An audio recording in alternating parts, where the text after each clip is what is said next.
ఒకటే ఛాలెంజ్ చేస్తున్న మిస్టర్ రేవంత్ హరీష్ రావు, మీ నాయన మీ మామ దీక్ష చేసిండు నిమ్స్ హాస్పిటల్ బయట. ఒకరోజు ఖమ్మం కరీంనగర్, రెండవ రోజు ఖమ్మంలో చేస్తే పండ్ల రసం తాగితే ఆడ యూనివర్సిటీ దిష్టిపోయి దాన్ని పెడితే పండ్ల రసం పక్క పెట్టాం.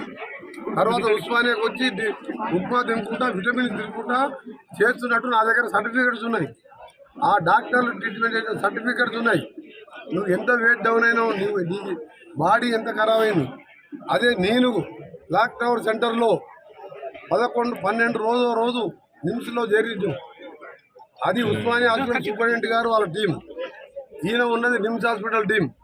2 గవర్నమెంట్ హాస్పిటల్లే. ఇప్పటికీ రికార్డ్స్ ఉన్నాయి, రికార్డ్స్ తెప్పిస్తాం. నా కిడ్నీలు ఖరాబ్ అయినాయా, మీ మామది ఒక్క పాటన ఖరాబ్ అయిందా, ఎవరిది దొంగ దీక్ష తెలుస్తుంది.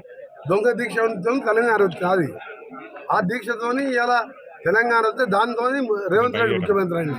పాపం అమాయకులు 1200 మంది చచ్చిపోయి అలాంటి చూడలేక మేము మా ఎంపీలో మా కాంగ్రెస్ వాళ్ళం మా సోనియా గాంధీ నొప్పించి తెలంగాణ తెస్తే మీ మామతోని తెలంగాణ వస్తే ఆయన భిక్ష పెట్టిన ఆ భిక్షతోనే రేవంత్ రెడ్డి సీఎం. సిక్కు లేకుంటే ఎందుకు మాట్లాడు బాబా మాట్లాడు మెంటలైన అర్రా మీరేమన్నా కాలికోటు కట్టుడు. వాళ్ళ మామ దీక్ష చేసినోడు ఇద్దరు ఎంపీలు. ఒక ఆమె లింగులెట్టుకొని విజయశాంతి మా పార్టీకి వచ్చింది. అప్పటికి వీడు ఒకటే కేసీఆర్ ఒకటే ఎంపీ. మా ఎంపీలు 13 మంది సొంత పార్టీని సోనియా గాంధీ సస్పెండ్ చేసి పార్లమెంట్కి వెళ్ళి నేను మంత్రి పదవి మొత్తం రిజైన్ చేసి గడియారం కాడ కూర్చున్నా. మా నాయకులు ధర్నాలు చేసును. అరే ప్రజలు కోరుతున్నారు, సకల జన్లు కోరుతున్నారు, పిల్లలు చచ్చిపోతున్నారు. మా సొంత పార్టీ వాళ్ళని చెప్పి తెలంగాణ సోనియా గాంధీ ఇచ్చి ఆమె దేవత అని చెప్పి వాళ్ళ ప్రజలు 10 ఏళ్ళు ఏదో దళితులు ముఖ్యమంత్రి డబుల్ బెడ్రూమ్ ఇళ్ళని మోసాలు చేసి దోచుకుంటే అయినావు. మీ చరిత్ర మీ టీఆర్ఎస్ పార్టీ ఎప్పుడైతే బీఆర్ఎస్ పెట్టుకున్నావో, బీఆర్ఎస్ అంటే బొందలగడ్డ రాష్ట్ర సమితి బొందలగడ్డ పడేది.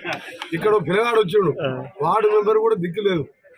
వార్డు మెంబర్ కంటే తక్కువ, వార్డు మెంబర్ కాదు ఇంకా ఏమన్నా ఆ పక్షితో కూడా ఓటాడు ఆ పిల్లగారికి. వాడు రైతు బంధు గురించి మాట్లాడుతున్నావు. వెంకరెడ్డి ఎప్పుడు రైతులను తిడతాడా? నువ్వు బండ సమాన సబ్సిడీ పై లాగ్ బుక్ చేస్తే బస్ పై ఆపరేటర్ చెప్పిండు 24 గంటలు వస్తాం బస్ ఎంత వస్తుంది అంటే చూడు సార్ లాగ్ బుక్ ఈయన ముందు 6 గంటలు కూడా వస్తలేదని చెప్పి ఆయన టీవీలో మాట్లాడు. ఆయన సస్పెండ్ చేసి మన నౌకరు ఇప్పించిన. అప్పుడేమన్నా రాష్ట్రంలో లాగ్ బుక్లు తెప్పించు. నేనేమన్నా 70% మందికి ఇచ్చిన, కొందరు మిగిలింది వాళ్ళకు కూడా 2-3 రోజులు ఇస్తున్నాం. ఎవడన్నా రాలేదన్నావా అని చెప్తాం కొట్టా అంటే ఈ పనికిరాని టీ న్యూస్ అని ఒకటి ఉంది. టీ న్యూస్ అంటే తెలుగు తక్కువ న్యూస్ అని. ఆ న్యూస్ ఒకటి ఏం చేసినంటే చెప్తాం కొట్టండి అని.